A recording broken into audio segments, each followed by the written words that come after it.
Howdy, y'all. Hey, what's going on today? Yep, you noticed I lost 30 or 35 pounds. Yay! I may get an extra week to live now, and I'll make the best of it. Howdy to you and yours out there. I'm traveling around LA today. No, not Los Angeles, Lower Alabama with Bama Camera. We've gone to see three different counties and about 5 or 6 different municipalities, filming police departments, post offices, and other government facilities and first minute audits, and to Fort Rucker military base at the front gate at Delville.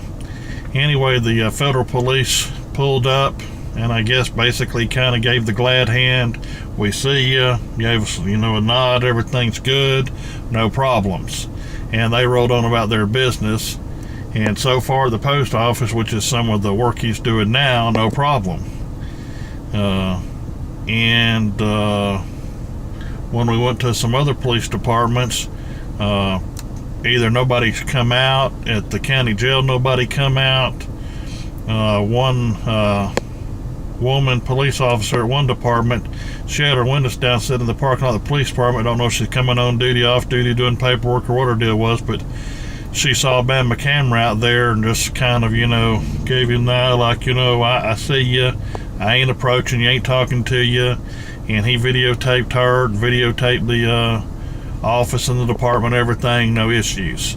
So that's part of what I'm doing, and while he's out there and I can keep my eyes on him and keep my videotape on him, showing him what's what, that he's in compliance with the law in case some bad rogue police officer says he was on private property and tries to trespass him or tell him he can't videotape or whatever. He's got the statutes and laws with him. I got them too. Anyway, that's what we're doing today, and people's always asking, what are you doing? You doing any First Amendment audits? Well, right now my knee's kind of blowed out, and I can't do a lot of standing and walking. Last time I was out helping him do First Amendment audits, I was always kind of filming him in the distance as his backup versus the lead man.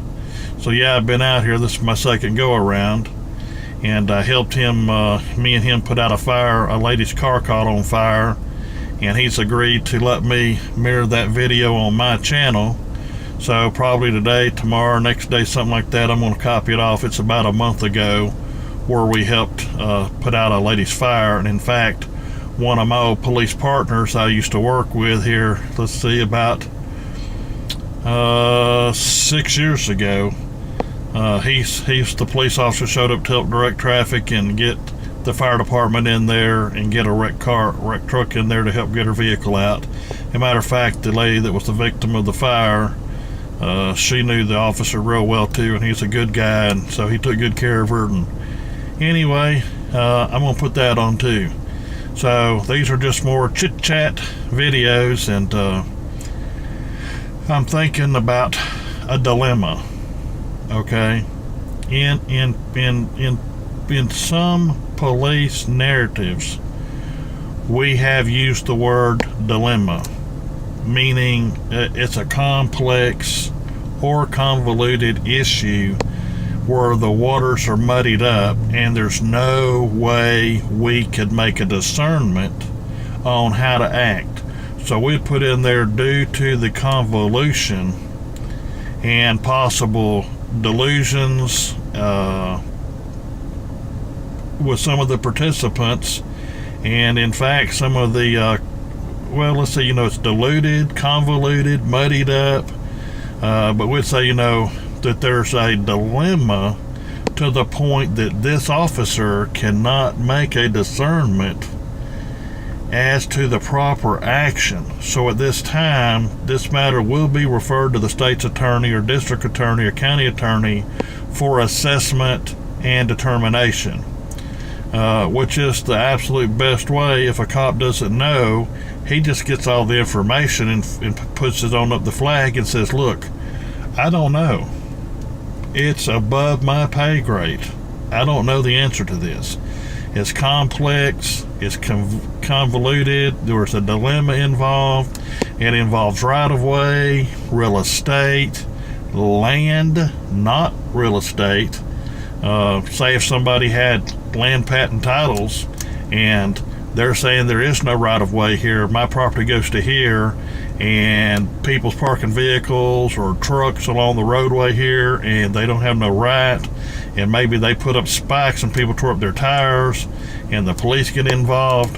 Whoa, boy, do you have a man that has absolute rights, and you have people that have privileges. Boy, that is a case begging to go to court. And in fact, in East Texas, there's some cases like that I can't get into. And yep, I'm still talking to and meeting with various people of militias. If you have a militia or you're trying to start one and you need a little guidance, do not hesitate to send me an email and tell me, we're trying to get a lawful militia together. Okay? And we want to have what we need for survival for us and our family and our friends and our communities. And we want to do everything legit, but we want to let people know that we mean business and that we will protect our family and our friends, and kind of militia-proof ourselves so that we don't have people running up that's all scared and jiggy saying, oh, they got these automatic weapons or semi-automatic weapons, or they look scary, yada, yada, yada. And we want to know who they are, where they're coming from, where they're going, citizens that want to push the police out there to threaten you and stuff. There's an absolute way to do it. There's an excellent dialogue if you want to deal with your sheriff, your marshal, your chief of police. Sometimes it's not the smartest thing to bunker up and hide and say, we're going to be secret agent. That just makes them more and more curious and to go to greater depths to try and find out who you are. In fact, one excellent militia I know, the sheriff, the chief deputy, and 2 or 3 constables knows the main generals and knows how to contact them. And in fact, the sheriff's constitutional and has needed force multiplier when people become disorderly conduct or was tearing up people's private property and called them in to help. Okay, so they got an excellent working relationship. They call them if they need them. But then if the militia does things that people call and say, well, we're wondering, we don't know, or we don't like this, then the sheriff is in an excellent position to say, well, I'm the sheriff of the county, I know who it is, and they're okay. And that's all you need to know. Everything's good. Okay, so that's one way to work with it. Now, if you got an unconstitutional sheriff or marshal or Gestapo police, well, I understand not telling them, well, look, we got 100 guys that meet regularly once a month to do first aid training, civil defense, how to purify water, how to fish, how to live off the land, how to identify good plants from bad plants, living off the land, and how to have a medical herb field in the forest. In fact, and I ain't talking about cannabis in case somebody wants to say that, but it don't mean you can't neither. That's up to you and God and your law and however you see. I ain't telling you do it or don't. I ain't no lawyer and I ain't no judge. I am a king, a high priest, an ambassador appointed by God to man in his government, though, so I have to tell you. Anyway, say if you have nettles, you have cranberries, you have other nutrient plants that'll get you vitamin A and C and other vitamins and so forth, okay? There are places in the woods that you can go plant this stuff and nature will take over. There's enough shade, there's enough dew, enough sunshine that if you go plant it, some land that you have right to or you own, and you plant an acre or two of this stuff here and there along bush lines and stuff, this stuff will grow. So if you get sick and you have to retreat to this area and it's out, in the country a bit, then you're going to have the foods, medicines, medical supplies you need. I can teach you how to bury things underground and make it as though nothing was there, so that somebody can't come snooping or in an airplane and said, well, this looks like this has been messed up over here. There's a lot of camouflage ways to hide your guns, your ammunition, your gold, your silver, your seeds that you're not ready to plant, and then to have your herb gardens and so forth. And militias need that so that they can live off of that.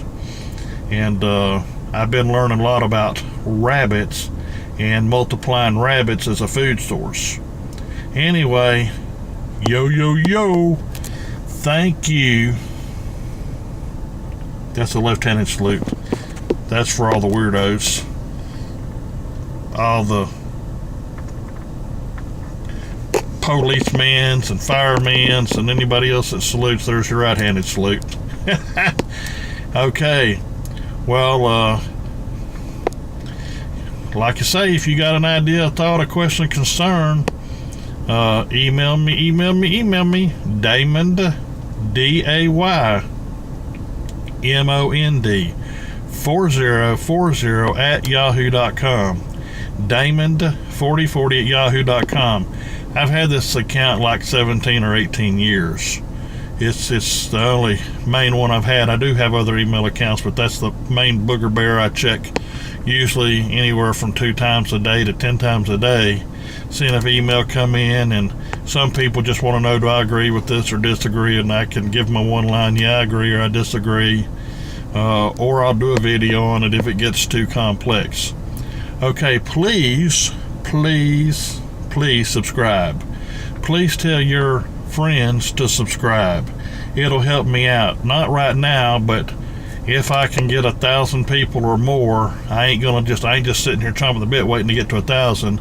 But once I cross over 1,000 and I feel like I'm comfortable with it, then I'm probably going to monetize my channel.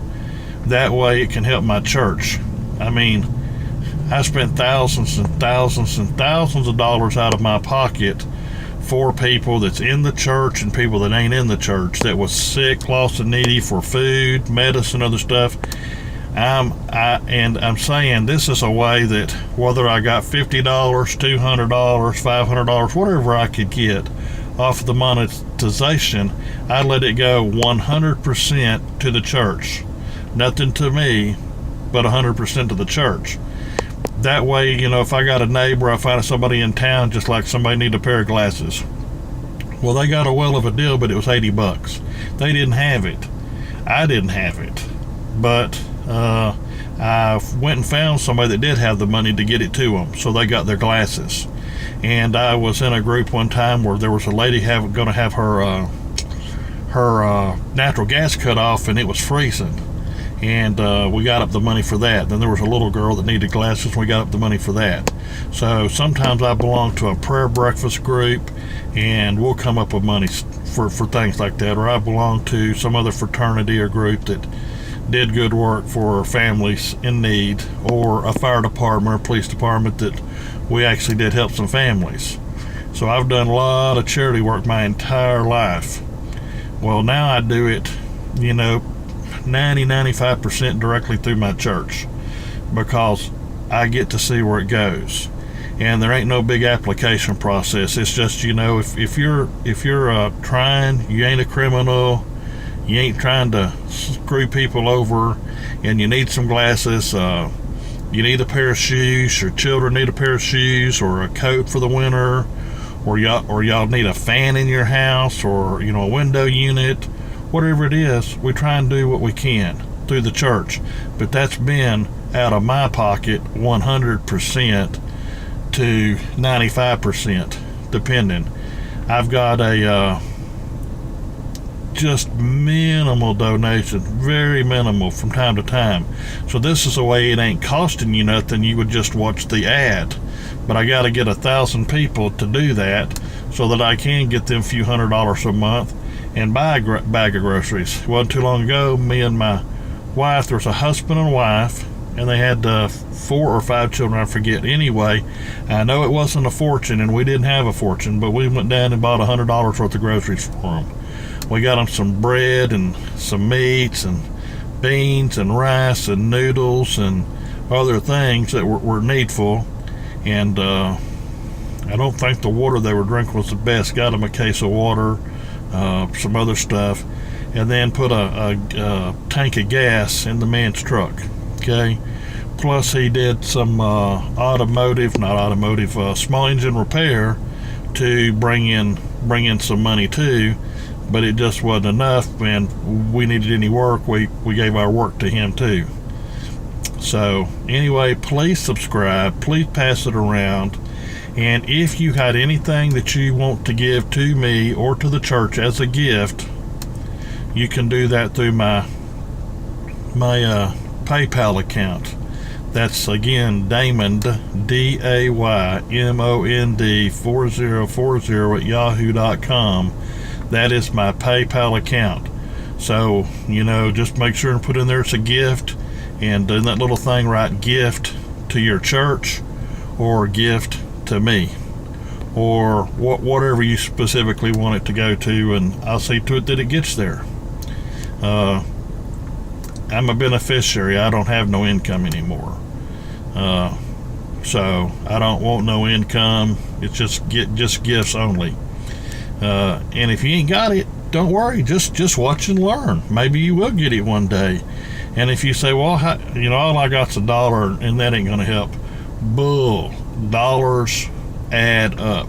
You do $1 and the guy down the road does $1. First thing I know, if I got $50. Okay, well, that's not a fortune, but that's a tank of gas, maybe in my truck, for example, to get around and go see Tom, Dick, and Harry that's at the hospital that's sick, or to buy a bag of groceries or a couple bags of groceries for somebody in need.